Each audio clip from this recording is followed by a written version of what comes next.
Pagka yan nag-advise sa inyo, talagang kailangan mong sundin dahil yan ang ikakaganda para sa'yo. Fourth quarter is officially underway. Movida has the basketball. Movida is able to put it up and in. Richard Movida. Unang puntos ni Richard Movida dito sa season 99. So halos lahat ng pinasok ni Coach Mike sa gigit nakakapag-contribute dito. Yes, and unti-unti na binibigyan ng kumpiyansa dahil nga alam ni Coach Mike sa gigit na habang tumatagal ang liga, lalong nagiging talagang dikdikan ang laban. Movida feeling it. Short, grabs his own miss. Movida. And he will head to the line for two. Richard Movida.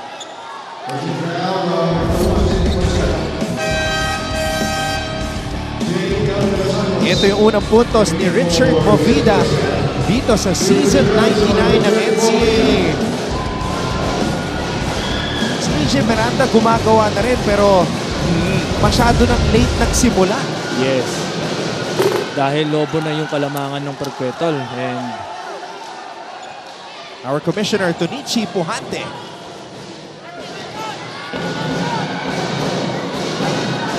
nakikita mo sa body language nitong ni Movida, simula nung pinasok siya, parang ang gusto lang mangyari ni Coach Mike sa kanya is kailangan lang kunin mo lang yung rhythm mo. Kasi kanina, kasi ngayon nakakailang attempt na itong si Movida eh.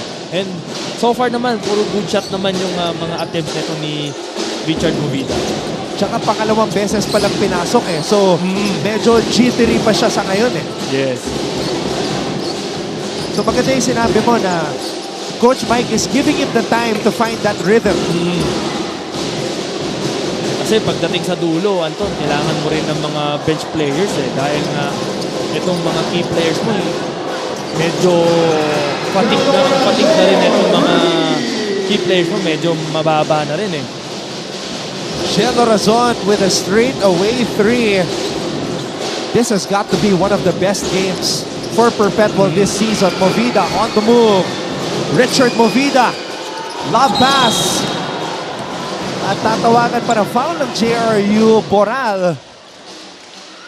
We'll head to the line for two. As we will go to JRU right now, Lysel Galpo has this report.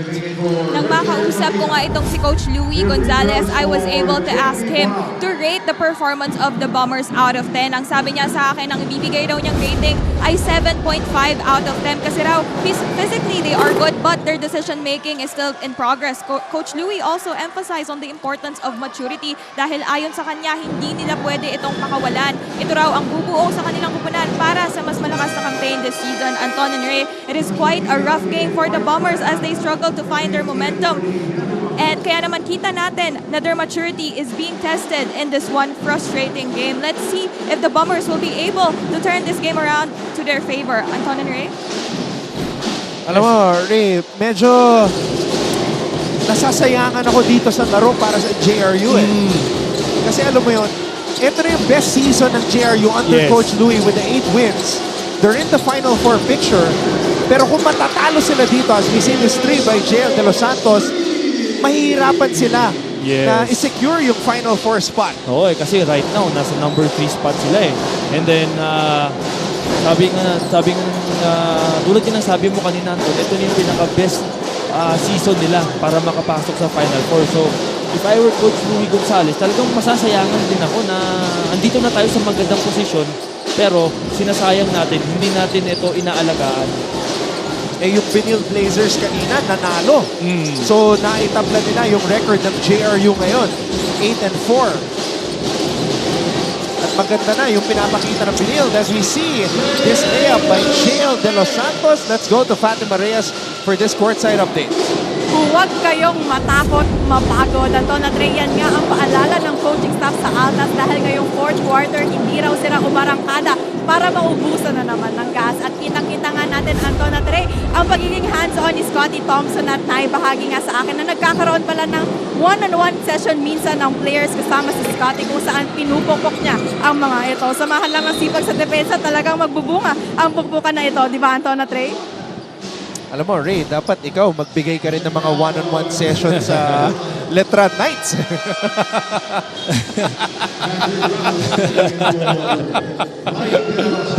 No, but kidding aside, malaking bagay yon. Oo, tulad yan ang sabi ko kanina, Anton, extra motivation yan para sa mga players ng Perpetual na meron kang isang Scottie Thompson na assistant coach na well-experienced pagdating sa basketball.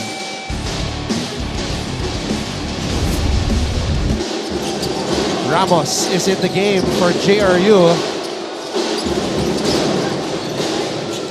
At sa lineup na to, base sa lineup na to na pinasok ni Coach Mike sa gigit, alam mo nga, gusto pa rin niyang tumiin eh. Kahit Yes. malaki na yung lamang. Oh, and I think, Anton, ito yung isang way din na kailangan practicein ng mga taga-Perpetual, yung endgame. Dahil nga, sabi nga ni Coach Mike Sigigit, concern niya yung endgame nila dahil nga hindi sila nakaka-finish ng maganda. So ito yung best way nila na malaki yung lamang nila. And then fourth quarter, under 6 minutes ng fourth quarter. So dito pa lang, kailangan nilang practicein kung paano tapusin ng maganda at maayos yung laro nila. Ito na eh, puro mga veterano na on the floor para sa Perpetual.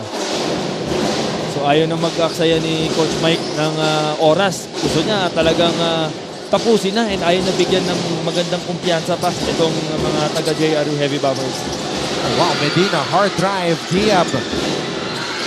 Wow, hindi pa rin naipasok. Joshua Giab, tuloy ang trabaho. At babalik sa free throw line for 2. Ang player na nadagdagan ng minuto dito sa 5 na to, si JP Boral. Kasi 8 minutes per game lang si JP eh.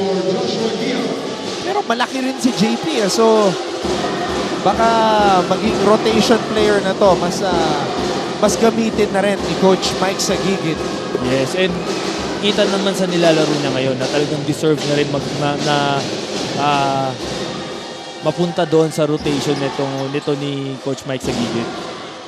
Sa ngayon, ang nawala sa rotation si Cyrus Nitura. Yes. Only 3 minutes played but he's averaging 25 minutes per game.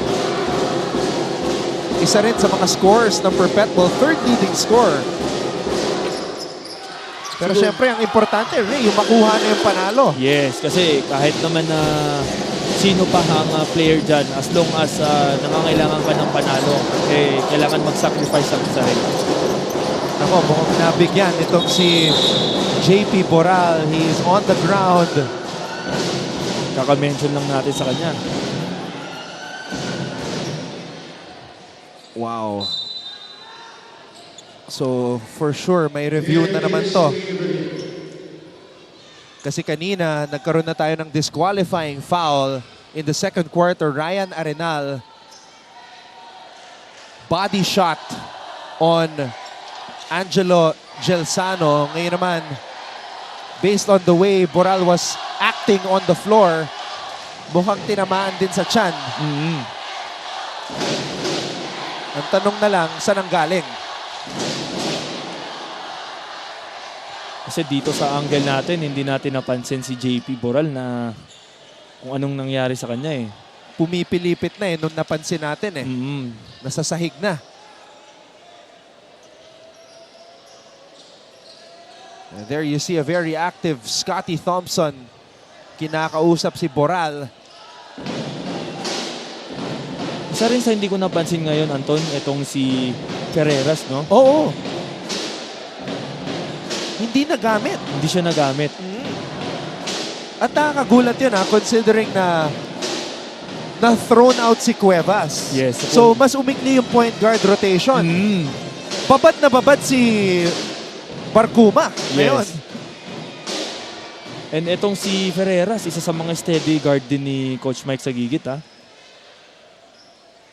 So mukhang nagkaroon ng ibang perspective si Coach Mike sa gigit pagkatapos ng kanilang one-day vacation. Nagbago yung rotation eh. Nagbago yung timpla. Siguro kasama sa experiment ni Coach Mike sa gigit to ngayon, Anton. Kasi tulad nga kanina sa game na, ito sa game na to, na unti-unti niya binibigyan ng minuto itong mga rookies niya. Oh, flop ang tinawag dito. Upon review, taking a foul warning on number 10, JP Boral. Kaya pala hindi natin nakita Oo. kung saan ang galing. 10 seconds. So warning for faking a foul, JP Boral.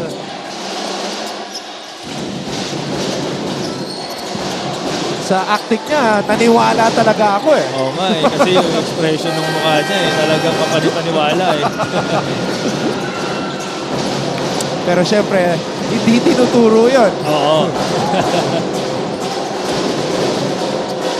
Abis, Razon, fade away. Jello Razon. At mananatili ang bola dito sa Perpetual.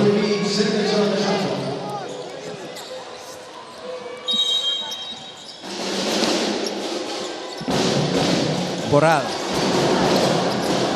Razon, libreng-libre. Jello Razon for three.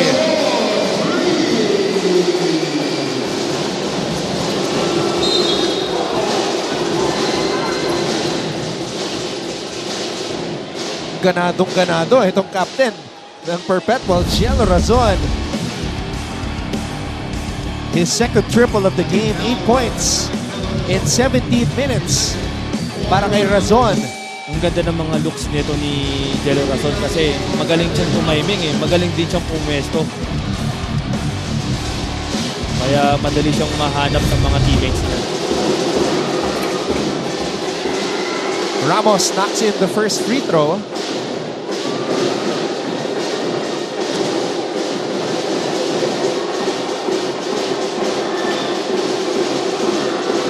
First point of the game para kay Ramos. May sariling fans club si Patrick.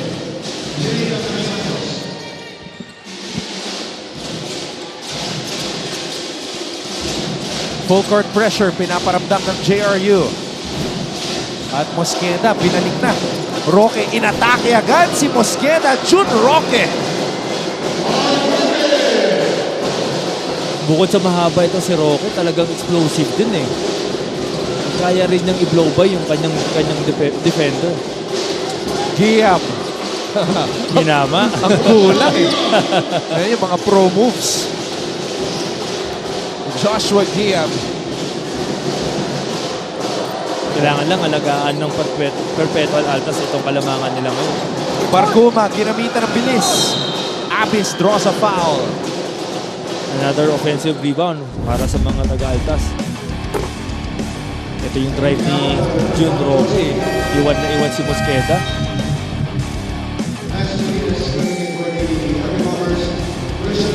Yan naman yung kulang move ni Giab.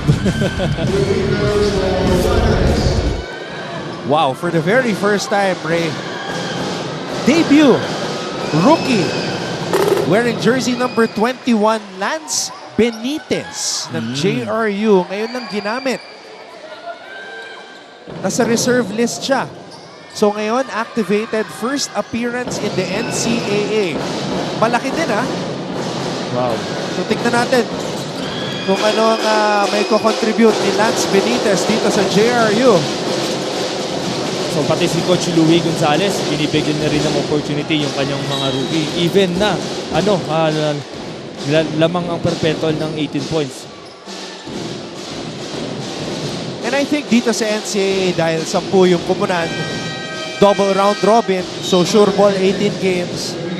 At some point, yung coaches dahil sa mga injuries, dahil sa pagod, dahil sa adjustments, nag-experiment na rin, susubukan na rin, pati yung mga reserves. Yes, kasi usually normal naman talaga yun, Anton eh, dahil nga mahaba yung season and then yun nga, sabi ko kanina, yung mga key players, may mga nararamdaman din yan. So, itong mga reserve natin, itong mga limited na mga minutes ng mga players, kailangan din subukan ng mga coaches yan. And at the same time, para ma-regain nila yung kanilang confidence.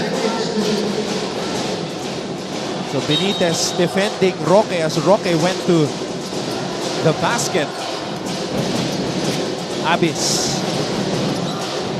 Razon. Razon contra Benitez. Razon, nice pass. Oh, Benitez with his first block in the NCAA.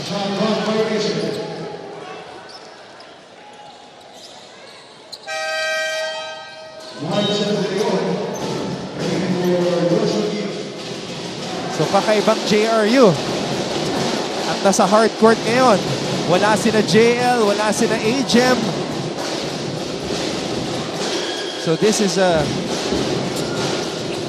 rare lineup para kay Coach Louie Gonzalez. Ito yung mga limited minutes ni Coach Louie Gonzalez. So ito yung gusto niyang bigyan pa ng kumpiyansa na in the long run talagang mag-benefit si Coach Louie Gonzalez.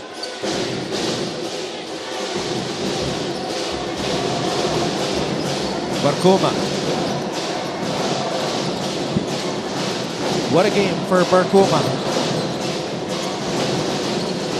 Barcuma kontra Mosqueda. Barcuma, ginamitan ng bilis at lakas. But JRU gets the stop. Ramos. Ramos, supalpal. Pagaran with the rejection.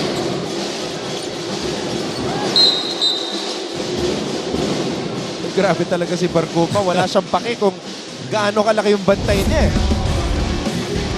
Kaya siya nasa loob dahil nga sa pagiging energy guy na siya yung nag-provide ng energy dito sa koponan ng Perpetual. And what a block there by Christian Pagaran. JRU calls a timeout. They are down big.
Volleyball season next year, first quarter.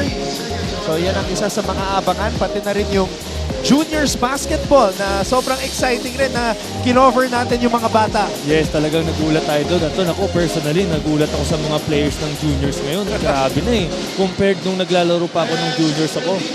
Iba na yung mga jeans ng mga high school ngayon. At napakaganda ng finals na naganap doon. LaSalle Greenhills versus the Letran Squires. Yes. And I'm so happy dahil karamihan sa mga stars natin sa juniors, ngayon naglalaro na sa kolehiyo at maganda yung pinapakita. Yes. And dahil yan sa mga napakagandang contribution nila sa koponan nila nung naglalaro pa sila sa high school. Razon with the rebound at si Barcuma na naman ang tinawagan dito. Sobrang gusto niyang kumuha ng rebound hindi niya kaya ito dahil nga malaki yung ka-box outan niya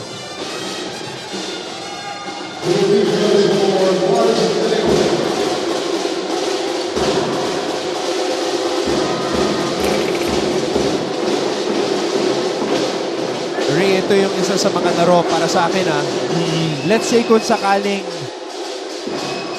hindi pinalad na makapasok sa Final Four ng JRU. Palagay ko, ito yung isa sa mga laro na babalikan nila kasi for me, if you're playing a team that's in the bottom half of the team standings, dapat makuha niyo yung panalo. Correct. And talagang masasabi mo na manghihinayang ka talaga, Anton, dahil nga, tulad din ang sabi mo, itong Perpetual nasa bottom And itong JRU ngayon, nasa top. So dapat, para sa JRU Heavy Mammers, mas din to para sa kanila, para mas lalong gumanda yung kanilang standing and yung kanilang spot dito sa taas. Lalo na at humahabol na yung Benil. Kanina, nanalo yung Benil kontra sa Arellano. So Benil is now 8-4. Kung nanalo ang JRU dito, because unless something drastic happens, mukhang mananalo na ang Perpetual, sana naunahan pa ng JRU ang Benil. Yes, and ito nga yung crucial itong second round. Isa sa mga crucial to. Yung second round kasi ang talagang kumbaga, pwestuhan na yan sa taas So, the more na marami kang panalo sa second round, the more na maganda yung spot mo dito sa taas.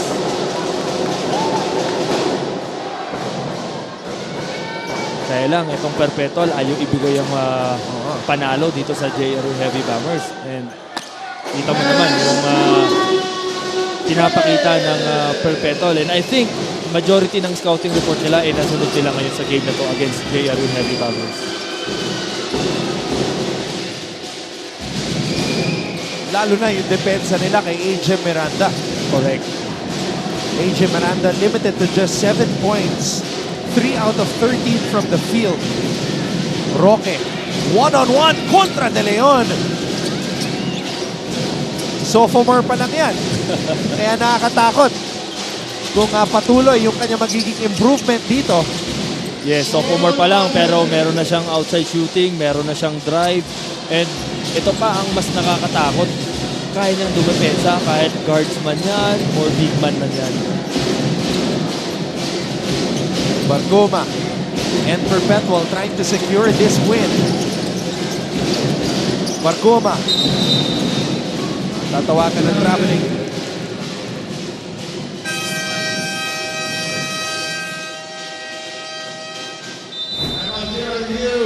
Tumawag muna ng timeout si Coach Louie Gonzalez. We'll be back.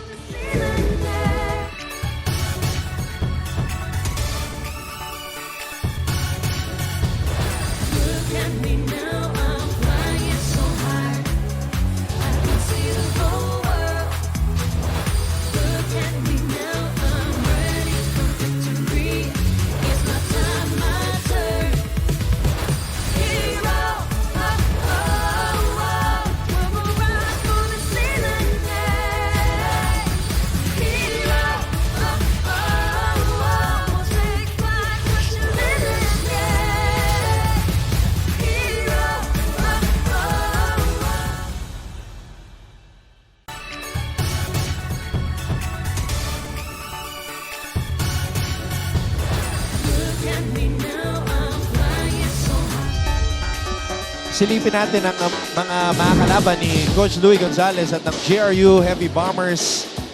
Wow, the next game, Benilde. Mabigat din yan. Kasi kakapanalo lang yan ito kanina. And itong Benilde, gumaganda na yung laro nila. And nagiging mas, yung kanilang chemistry sa bawat isa, nagiging mas solid na. Para sa akin, Benilde yung pinaka nakakatakot na makalaban ngayon kasi nagpipick na sila Oo.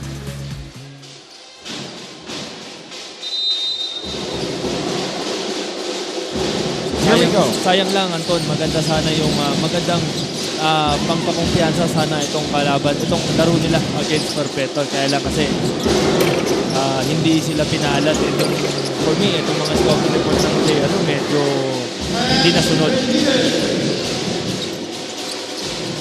Perpetual trying to preserve this win. Roque milking the clock.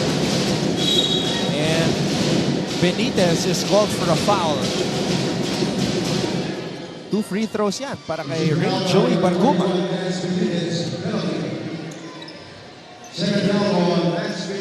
Parang hindi na ata nilabas itong si Barguma. Ramdam natin yung presence niya Oo. Although nakakagulat 23 minutes lang ang inilaro nitong si Ray Barguma. Si June Roque, 34 minutes.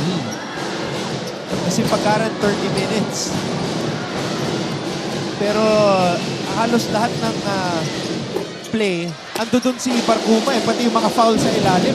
Oo, tsaka yung mindset niya pagdating sa depensa. Tingnan mo naman si Barguma talagang kung saan yung bola, nandun siya pressure talaga siya Grabe rin tong si pagkaran rebound Parang Scottie Thompson din pumwesto. Yes. Pero syempre, yung kay Scottie, iba yung talon. Oo. Tsaka yung kamay. Kahit nga ako minsan, nagugulat ako Nabigla na lang sumusunod niya kasi Scottie sa likod ko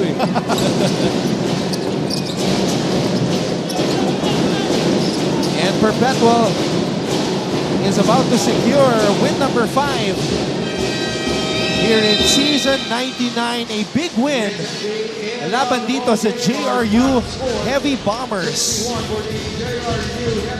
72-61. Tagumpay ang Perpetual Altas laban sa JRU Heavy Bombers.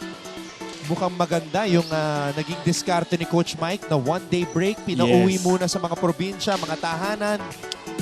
And na-refresh yung mga bata. Ganado. Ang hindi lang magandang nangyari yung na-disqualify si Cuevas. Oo. Pero majority ng game na to talagang total team effort ang ginawa ng Perpetual Altas. So there you have it, the final score, 72-61.